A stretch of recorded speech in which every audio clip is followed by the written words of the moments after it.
여러분이 지혜로운 사람이 되기를 바라요. 이 영상을 보고 여러분들 가족들이 감기에 걸렸을 때 어떻게 대처할 수 있을까? 정말 지혜롭게 대처하기를 바랍니다. 자, 감기에 걸렸어요. 감기 증상이 시작됐어요. 그럼 우리 목표는 뭐냐면 심한 인후통, 목이 아프고 열이 나고 온몸이 아프고 거의 반절 죽다 살아나는 그런 상태로 안 가게 하는 게 목표예요. 그러려면 어떻게 해야 될까요? 이런 얘기거든요. 1번, 하지 마세요. 항생제 하지 마세요. 왜냐하면 바이러스는 항생제로 안 죽으니까요. 그 다음에 4가지를 하세요.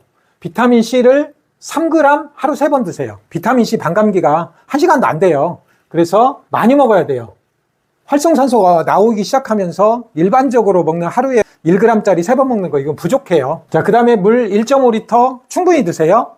그 다음에 잠 8시간 이상 자세요. 그리고 가능하면 공복하세요. 그러면 자가포식으로 바이러스를 잡아먹어 버립니다. 이렇게 하면 감기 증상이 시작되었을 때 심한 인후통, 발열 이런 데로 안 가죠. 근데 어쩔 수 없이 무리했어요. 어쩔 수 없이 무리하고 그래가지고 심한 통증, 목이 아프고 목소리도 안 나오고 열이 엄청나게 나요. 이럴 때 하지 마세요. 타이레놀을 과다 복용하지 마세요. 이런 사람 자주 있거든요. 빨리 낫겠다고 타이레놀 과다 복용하는 사람이 있거든요. 왜 심각한 문제가 발생하는지 논문으로 보여드릴게요. 그리고 폐렴이 아니라면 항생제는 여전히 쓰지 않는 게 좋아요. 하지 마세요. 그리고 하세요. 16시간 이상 공복을 하면 좋습니다. 그리고 수면 시간을 8시간이 아니라 10시간 틈틈이 더 많이 자는 게 좋습니다. 먹는 비타민C로는 부족할 수 있어요. 만약에 먹는 비타민C로 한다고 하면 아까 3g을 3번 먹으라고 그랬잖아요. 이거는 3g 6번 이상 10번 먹어도 돼요. 활성산소가 엄청나게 나와가지고 그 활성산소를 제거하기 위해서 항산화제가 엄청 필요하거든요. 그래서 우리가 흔히 복용할 수 있는 비타민C를 먹으면 좋겠다 이렇게 하는데 저는 개인적으로 고농도 비타민C를 글루타치온하고 항산화 시키는데 대명사잖아요. 이걸 정맥주사하면 빠르게 나아질 수 있습니다. 이렇게 제안을 해요. 자, 그 다음에 3번째로 이제 이렇게 알았어요. 그러면 감기 후유증으로 잔기침 하는 사람들이 있어요. 감기 후유증으로 잔기침 하는 사람들은요, 기관지에 염증이 생겨가지고 건조해진 거예요. 마른 가래 이렇게 표현을 하면 적합할 거예요. 이게 기침을 자극을 하는 거거든요. 그러면 어떻게 할까요? 1번 물을 1.5리터 이상 충분히 드세요. 2번 가습기를 쓰세요. 3번 경험적으로 봤을 때 저뿐만 아니라 저는 감기도 잘 안 걸리지만 많은 환자들한테 성공한 케이스인데요. 경옥고가 정말 좋아요. 우리가 한의학적으로는 이것을 폐의 음기를 보한다 이렇게 표현하거든요. 폐의 음을 진액이 부족하고 마른 가래를 폐의 음기를 보하는 경옥고를 쓰면 굉장히 효과적입니다. 지난 영상에서 감기에 안 걸리려면 면역세포가 건강해야 됩니다. 문영철 치유연구소 감기 평생 안 걸리는 방법 이렇게 알아봤어요. 인체 면역세포가 감기 바이러스를 싹 제거하는 놀라운 시스템을 가지고 있잖아요. 오차 방어 시스템을 뚫고 감기에 걸리면 어떻게 할까요? 1번 감기 증상이 시작됐습니다. 대처를 제대로 못해서 발열, 인후통, 전신 통증으로 거의 죽다 살아나요. 이런 사람들을 어떻게 할까요? 그런 사람들이 이제 감기 증상은 좋아졌는데 한 달 이상 기침을 할 때 어떻게 할까요? 이 3가지에 대해서 알아볼게요. 먼저 알아야 할 몇 가지 상식이 있어요. 2017년 12월 15일 아세트아미노펜, 흔히 타이레놀 말이에요. 유럽에서 퇴출됐어요. 그런데 우리는 아직 퇴출되지 않았어요. 서방정이란 일반 정제와 달리 약 성분이 우리 몸 안에서 천천히 나오도록 특수하게 만들어진 약물을 말해요. 약효가 한 번의 복용으로 오래 지속되기 때문에 복약의 횟수를 감소시킨다는 장점이 있는데 단점으로 과다 복용돼가지고 심각한 부작용이 일어납니다. 2023년 타이레놀이 간독성을 일으킵니다. 이게 지금 아세트아미노펜 타이레놀이거든요. 과다하게 사용하면 항산화시키는 글루타치온이 부족해져요. 그리고 미토콘드리아 산화물질이 잘 제거되지 않고 DNA, 단백질 문제가 생기고 이렇게 해서 시토크롬C가 분비되면서 급격하게 간 독성으로 간세포가 망가지는 거죠. 그래서 GOT, GPT 수치가 500, 1000 이렇게 나타날 수 있다 이런 뜻이고요. 참고로 이런 간 독성을 제거하는데 좋은 한약재가 감초, 실리마린, 레즈베라트롤, 포도껍질 호장근, 커큐민, 강황울금 이런 것이 있다 이런 말이에요. 이게 메이오 클리닉에서 나온 건데요. 타이레놀, 아세트아미노펜을 오버도스, 과량 사용하면 설사한다, 땀 분비가 많다, 식욕이 떨어진다, 미식거린다, 토한다, 그리고 배가 아프다, 응급실 갈 수도 있어요. 몸이 붓고 아프고 이럴 수 있다. 드물지만 타이레놀은 비스테로이드성 소염 진통제 이렇게 말을 하잖아요. 그러니까 타이레놀을 먹으면 프로스타글란딘이 염증성 사이토카인이거든요. 그런데 위장을 보호해요, 얘가. 그래서 과량 복용하면 드물지만 출혈이 생길 수 있어요. 피가 섞인 소변이 나올 수도 있고요. 치료 전에는 발열이 없었는데 오히려 오한을 동반하는 발열이 생길 수도 있습니다. 그리고 허리나 옆구리가 날카롭고 심한 통증이 생길 수 있습니다. 피부에 반점이 생길 수 있습니다. 목이 안 아팠었는데 오히려 목이 아플 수도 있습니다. 입술에 궤양 생길 수 있습니다. 소변량이 급격하게 감소가 일어납니다.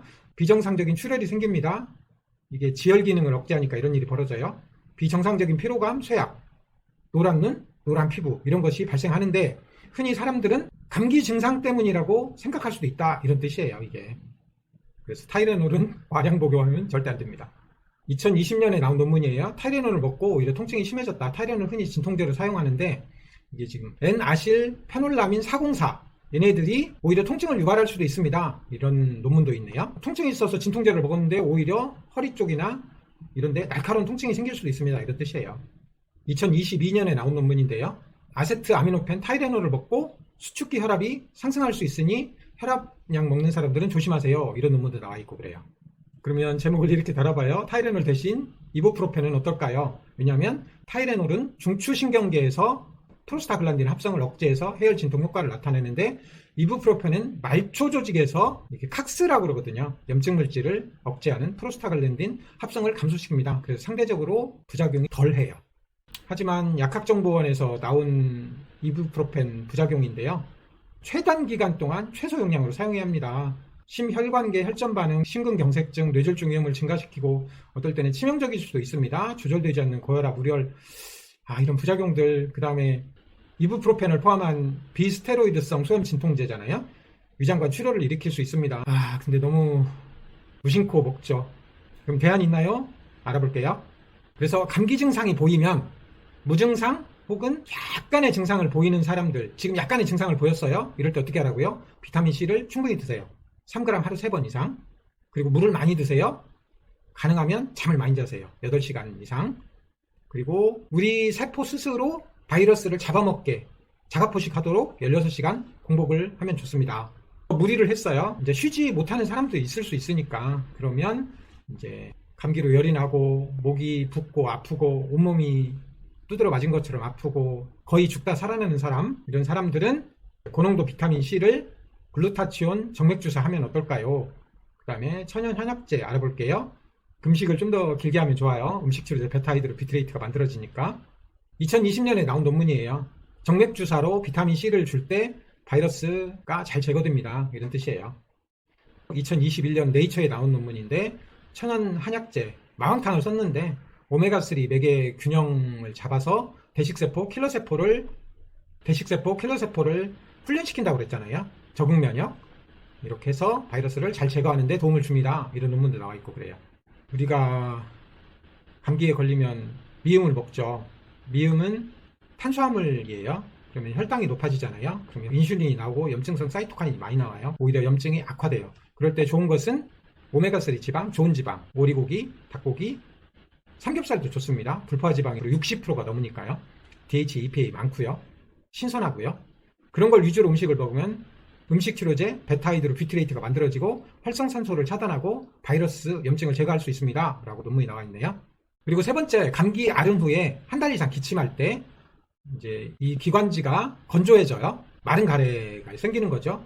그러면 미주신경 자극을 받아가지고 기침을 해요. 계속. 그럴 때 물 1.5리터 이상 충분히 드세요. 가습기를 사용해서 건조함을 없애세요. 경험적으로는 경호코가 정말 효과적입니다.